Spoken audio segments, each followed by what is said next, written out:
All right, let's talk about hiring. For decades, we've pretty much done it the same way, right? But what if that way is fundamentally broken? Today, we're going to dig into a really different way of thinking about recruitment, one that moves beyond the resume and focuses on what truly matters. Let's get into it. Yeah, this quote, it just hits home, doesn't it? If you've ever been involved in hiring as a manager, a recruiter, or a business owner, you know exactly what this feels like. It's this constant tug of war, this balancing act. And honestly, that's the core of the problem we're going to unpack today. So, what exactly is this impossible pressure? Well, it really comes down to trying to juggle four things at once. You've got speed, cost, quality, and culture. And it's a real handful. And the thing is, these four demands are always fighting with each other. I mean, think about it. You need to hire someone fast because a key person just left, but you also have to keep costs down. You want to find that perfect long-term hire to reduce turnover, but that takes time, and you don't have time. And on top of all that, you have to make sure they're a good fit for your company culture. It's a recipe for constant stress. So it really makes you wonder, right? Is the way we've always hired people actually built to handle all this? Or is the system itself kind of setting us up to fail, forcing us to choose between, say, hiring fast and hiring well? Okay, so let's dig into why the old model just doesn't cut it anymore. At its heart, the problem is that we're relying on proxies, things that suggest someone can do the job, instead of actual proof that they can.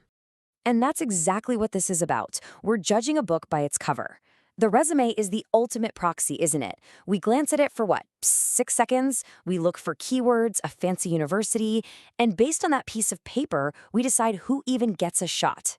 It's kind of crazy when you really think about it. And this really breaks it down. On one side, you have the traditional stuff we look for, keywords, fancy job titles from the past, the name of the university. But on the other side, you have what actually matters on the job. Can they actually do the work? Can they solve a tough problem? Do they work well with the team? We're basically looking at the shadow instead of the person. So what's the damage from all this? Well, it's pretty big. This old system opens the door to all sorts of unconscious bias. It wastes a ridiculous amount of time for both the company and the candidates. And worst of all, it's just a terrible predictor of who will actually be good at the job. That means you're way more likely to make a bad hire. And we all know how costly that can be. Okay, so if the old way is broken, what's the fix? This is where we pivot to a totally new philosophy for hiring. It's all about shifting our focus away from what people have done in the past and onto what they can actually do right now. And this is such a key point. The issue isn't a talent shortage. There are plenty of amazing people out there. The real problem is that our system is just terrible at finding them. So the solution isn't about trying to find better people. It's about building a better system to see the talent that's already there. And that brings us to the big idea, evaluation-first recruitment. It's exactly what it sounds like. You completely flip the traditional process on its head. Instead of starting with a resume and guessing, you start with an objective evaluation of someone's actual skills. You're putting proof before the proxy. Just think about that for a second. What if your whole hiring process was built to find people with raw talent, instead of people who are just good at writing resumes or acing interviews? What if we actually hired for skill, not just sizzle? So this all sounds great in theory, but how does it work in practice? Well, let's look at one way to apply this philosophy, using a model called CX25WW as an example. Now think of this less as a specific product and more as a framework, a structured way to put this evaluation-first idea into action. The process is actually pretty straightforward and logical. First, you figure out what skills are absolutely essential for the job. Not a giant laundry list, just the real deal breakers. Second, you have candidates show you they have those skills, usually through some kind of objective, anonymous assessment. And then finally, you interview the people who passed. That's it. You only talk to the best, most qualified finalists, which saves everyone a ton of time. What this does is pretty powerful. It takes all the guesswork and a lot of the bias out of the equation. You're not trying to read tea leaves in a resume anymore. You're looking at cold, hard evidence of what someone can do. Of course, a new process is only as good as its results, right? So let's look at the actual data. Does this approach really help with those big pressures we talked about at the beginning? Quality, time, and cost? Well, first off, the time it takes to hire someone drops a lot. And it makes sense, right? When you evaluate skills first, you stop wasting all those hours sifting through resumes and doing first-run interviews with people who aren't a good fit. You get to the right people faster. And it's not just about speed. The benefits are huge across the board. You get higher quality hires because you're hiring for actual skill. Those people tend to stick around longer, so your attrition goes down.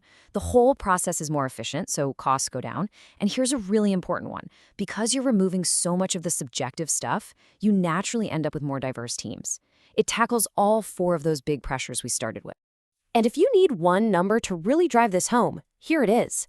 A whopping 90%. That's the percentage of employers who say that people hired this way meet or even exceed expectations on the job. This isn't just a nice idea. It's a proven way to build a stronger team. So what's the big takeaway here? This is about more than just a new hiring checklist.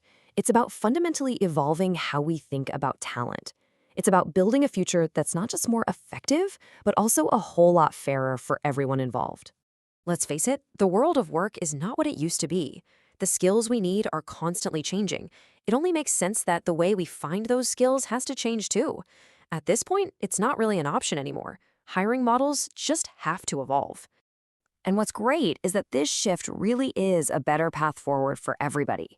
For employers, it's a no-brainer. You get better talent, save resources, and reduce risk.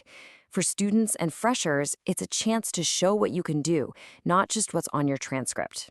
And for colleges, it's a way to create a real bridge between their talented grads and the companies that need them. Look, nobody is saying you have to change everything overnight. The real first step is much simpler. It's just about taking a moment to pause and ask, is the way we're hiring today really working? Is it serving us? Is it fair to the candidates? Just starting to question the old way of doing things is the most important part. So I'll leave you with one last question to think about. When you really look at your hiring process, is it built for the past or is it ready for the future?